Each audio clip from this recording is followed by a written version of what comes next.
Hello and welcome to the podcast Demand Driven Matters, where we talk about all things related to demand-driven manufacturing. My name is Pam Bednar. I'm your host today, and joining me is John Maher, Vice President of Product Strategy for Synchrona Manufacturing Software. Our topic today is what is demand-driven manufacturing? John is ideally suited to address this issue with over 20 years of experience working in various manufacturing environments and numerous manufacturing systems, including ERP, MRP, APS, supply chain, manufacturing planning and scheduling systems, and more. So let's get started. So John, welcome. Thank you, Ben. Glad to have you here today. And we're going to talk about all things demand-driven manufacturing today. And first, maybe we should start by setting the stage. So Gartner and various analytic groups have talked about a movement towards demand-driven manufacturing. Certainly, Synchrona has experienced this as well, yes? Yes. Good. So can you briefly comment on what you see going on in the market that's driving this movement? Yes. So there's a number of different factors, I guess, that come into play here in the movement toward demand-driven. You know, the movement, if you talk about from a pull perspective, has been going on for quite some time now, and it was taken on different forms depending on the person and how they were trying to achieve pull. So you had practices of Toyota production system morphing into lean manufacturing. You had constraints management. You had Six Sigma. You had DFT. You had all these different ways to enable pull, and really we're getting to a point where the zealots are kind of done fighting about, you know, which one's better, and they've all kind of fused together into what's called demand-driven manufacturing. So people are really looking at all of those as, you know, a philosophy and a set of tools that are available to them, and the best out of those things, since they're all kind of pieces to the same puzzle, are what is drawing us together with demand-driven manufacturing. You tie into that also, you know, the recession of 2008 basically took a huge hit for manufacturers in the marketplace, and really it came down to coming out of that, manufacturers didn't want to just end up at the same state again, so they started really looking at their processes and their environment and figuring out how they could do it. And this is proven out in the economy. You see that manufacturing productivity numbers with regard to the costs that they're putting into it have gone up, and a lot of people have really turned to demand-driven manufacturing for that. So then you take a look also with the advent of CRM and PLM and MES type solutions. People are really starting to recognize again this kind of swings back and forth between, do we do everything within the ERP, or do we, you know, add best-of-breed solutions? So part of it is that there's also this concept of the manufacturing planning system of record, where people are looking more to best-of-breeds, and the best-of-breeds have better technology to support it. You look at the capabilities in the world today with the Industrial Internet of Things, Factory of the Future, Industry 4.0, the orchestrated manufacturing. These are all really describing the same thing, but in the early days of flow, since technology wasn't out there really to support it, people were avoiding technology, and now it's coming around to recognizing that technology can make your journey easier, which makes more people get involved in it, and makes more people drive. There's the information is there to support demand-driven manufacturing, finally. Good. Good. So the technology, in a lot of ways, is supporting that movement towards demand-driven manufacturing. It is. It's giving people a framework and tools to drive it easier and more better. cost-effectively, Yep. too, I would think. Good. Okay, so let's put the definition out there and first talk about the notion of a synchronized closed loop and how today technology enables synchronization in ways that were not possible before. So, you know, part of that has to do with the advancement of software and technologies and how software is built, and some of it has to do with hardware and, the continuing, evolution of Moore's law, basically, where computing power is continuing to drive us further and further in what we are able to do. So certain things weren't capable in the past that are today. And to give you kind of a example of this is manufacturers really took a look at their environment, and from a technology perspective, the technology suppliers, typically ERP, really focused on silos, and with those silos, a localized view of how the operation was running. It was very difficult with the technology that we had and the way that it was modeled to really understand the end-to-end flow through the process. So people ultimately started acting like what was really a connected system. They started treating it in how they measured it and how they operated it, really like a decoupled system where each little entity was measured and driven based on its own metrics without really looking at the whole. With technology now getting to a point where the computing power is there and the methods are there to look across the entire value stream, we can start to really focus in on synchronization and global flow through the enterprise rather than looking at silos or these localized views of things. That's going to be pretty exciting for manufacturers to be able to connect all of those systems and processes and the power that has in and of itself and the value of the information that provides. Yeah, it's like turning on the lights and being able to see for the first time, right? Exactly. And having information available. Well, let's take this a little bit deeper. Can you talk us through this diagram as it relates to the key components of synchronization and flow? Sure. So this really ties back a bit to the previous conversation of we physically in a manufacturing environment have a heavily connected and dependent environment, and most systems out there on the market or the systems that people have been using really have broken it down and treated them like they were not tightly integrated parts of the process. So, if we look at this diagram, really what we're talking about is planning, scheduling, and execution all being a continuous loop where planning and scheduling always knows what's going on in execution, and execution always knows what's going on in planning and scheduling. So we're really talking about elimination of the silos, and we're talking about getting to a point of real time rather than having batch systems that run. And really how this fits into synchronization is that ultimately everyone within the organization needs to understand the priorities of the organization and what we're driving to. And the problem is that if there's system latency, then people are confused and they don't know what their priorities are, whether it be in manufacturing or the organizations that support manufacturing.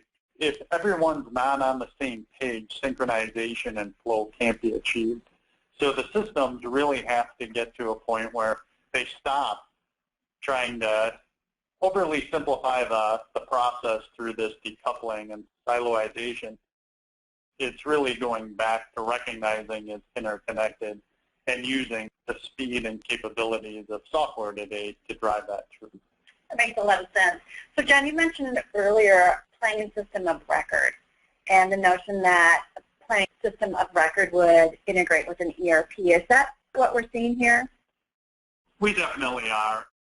The vast majority of ERP still works off of silos and this concept of decoupling, and more systems that we're seeing on the market today with this concept of planning system of record are really putting in place processes like this. And it looks like this would be much more responsive to customer needs and for manufacturers some competitive pressure. Definitely. It'll tie out with manufacturers, constantly keeping them in line of sight with their customer and what they need to do to achieve their goals to their customer. Got it. Let's take a different view here. So here's a bird's eye view of the concept of a demand-driven environment. Can you walk us through this maybe at a high level, and if you've got some specific examples of maybe manufacturers who are living and breathing this type of system and what they're experiencing. Sure. So really what we're talking about is, again, keeping everyone on the same page. Demand-driven, you can think about that from a manufacturing process, but you also need to think about from a system process as well. And the more that we start cleaning out our processes and going to more demand-driven, the more responsive the systems need to be that support that environment. So from a system perspective, what we're really looking at here is one that I talked about before, but that clear line of sight to the customer. So understanding what we need to achieve in order to meet our customers' needs, and then synchronizing the entire organization based on that. And this isn't just the manufacturing process. It's synchronizing manufacturing, all the supporting stuff such as engineering, maintenance, all of them with manufacturing on a real-time basis. It's also having that factory of the future, industrial Internet of Things tied in to where we're getting all the data we need to support our operations. So we're pulling data off of those assets on the shop floor. We're pulling in RFID reads. We're pulling in what's going on in the environmental management system.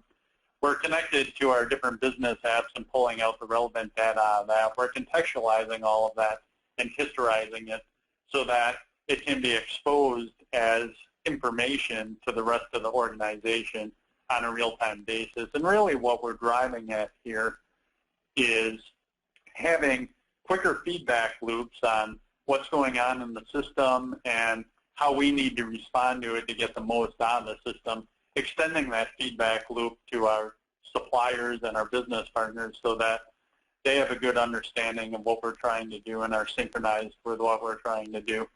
And then also that we always have the information we need to make the best decision at that point in time, right? Because if you look at manufacturers in the past, there was always kind of like this void to a certain degree that we were always trying to patchwork our way through having the right data to make the right decision. And never before in the history of manufacturing has the information been so close to our fingertips to where we can truly grab that information and make the best decision we can off of that information rather than having to pack through a bunch of systems and, take 2 hours to gather all the data, and by that time, the optimal decision point is already gone.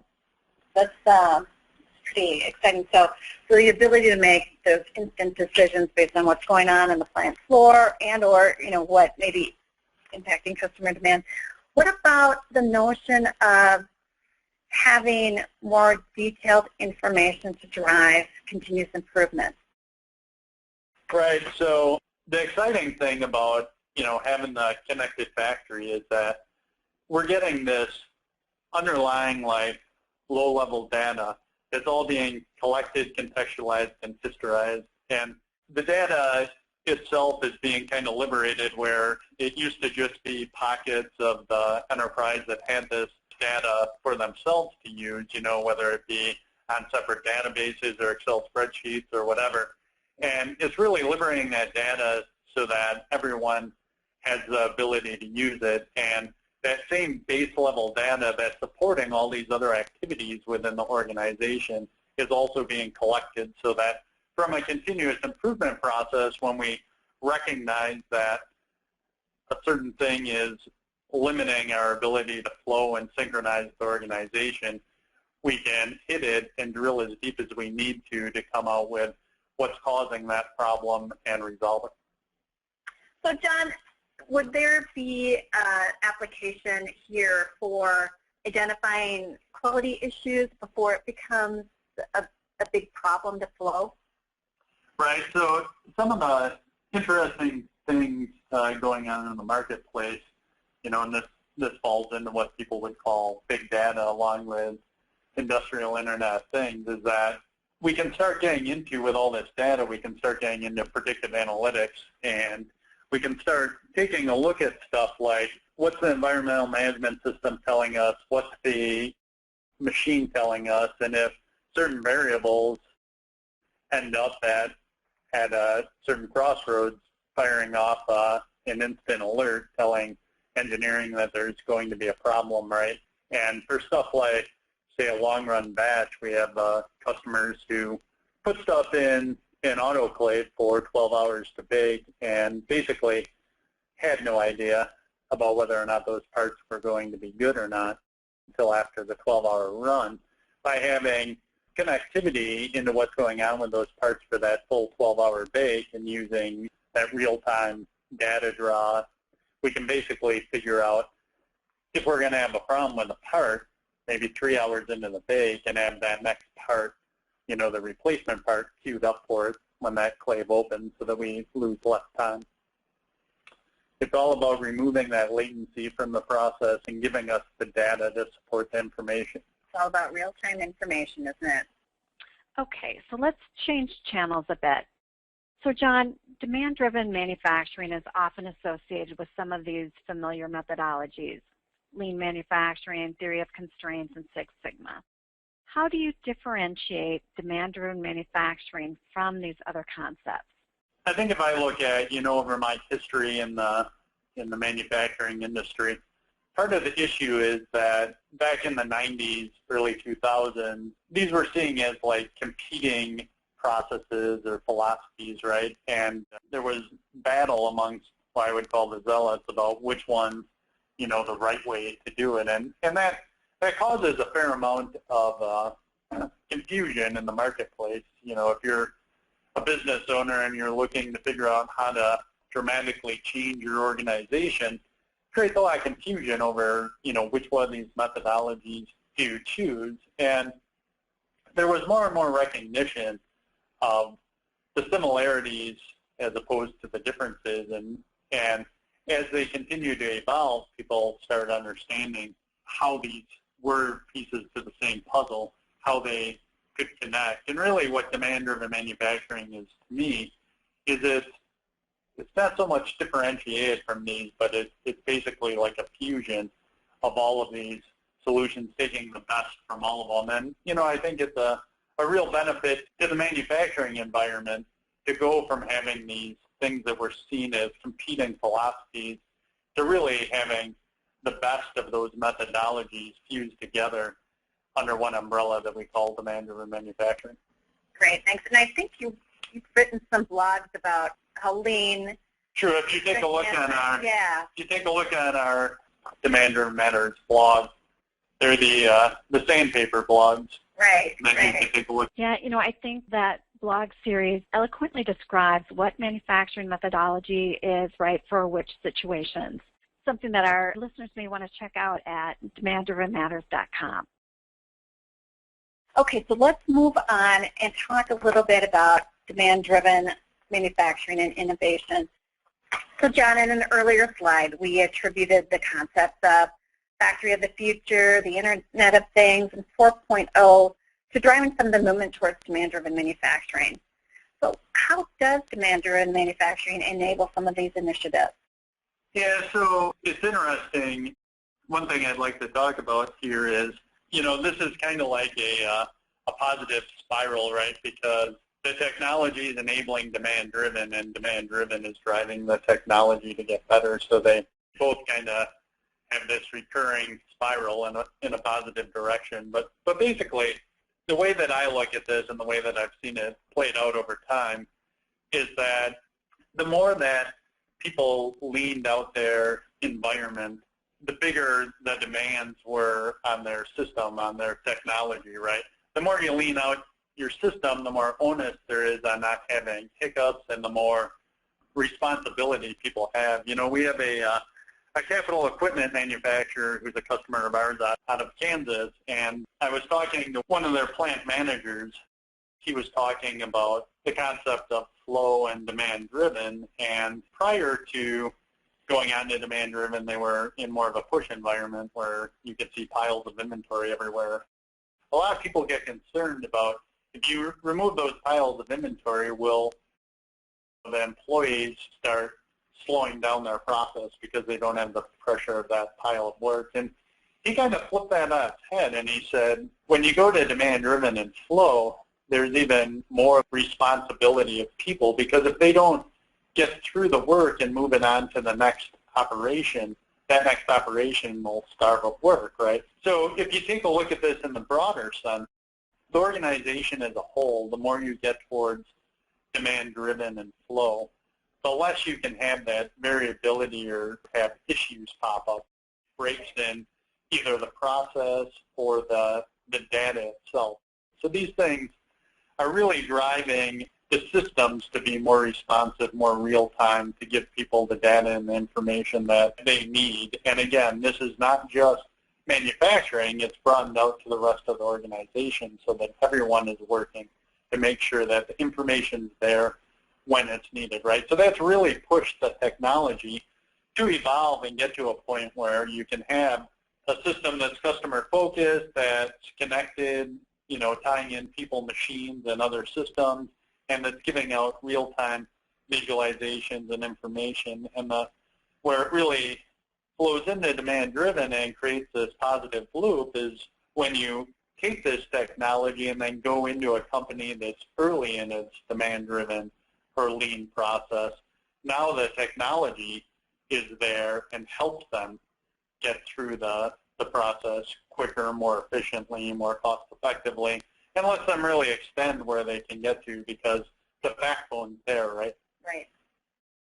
Thanks, John. I think this is probably a good place to wrap up this first edition. Very interesting content, you think about all that technology can do and how, there's so many exciting things going on in this industry today, and it really kind of boils down to enabling a more connected environment that in turn is going to drive all of these downstream benefits, including the flow, including the single version of the truth for all, right? Everybody's got access to the same information, so everybody knows what's going on, what kind of issues are erupting, and what's priority, and what they need to work on next. It's the power of technology that's truly exciting. So next, I guess, here's some examples of Synchrono customers who are living the demand-driven manufacturing world. They've enabled technologies to promote this methodology. One, their Orbital ATKs recently won a manufacturing leadership award based on their demand-driven transformation. So congratulations to them. I just want to call out to everybody, too, that if you have any questions for John or myself, please direct them to pbednar@synchrono.com. Likewise, if you've got suggestions for future podcast topics, please send them in. We've got some teed up already. They include 5 elements that drive flow, creating the demand-driven factory of the future, supply chain planning system of record, where we'll get into this topic in a little bit greater detail, including how you can control the release and increase capacity. Next, visualize your manufacturing environment and how you can create self-directed visualizations that enable real-time collaboration and enterprise-wide communication. So we hope you will join us for those sessions. John, thank you very much for your time today. Thank you, Pam, and thanks for all those who tune into this podcast. All right, we'll see you next time.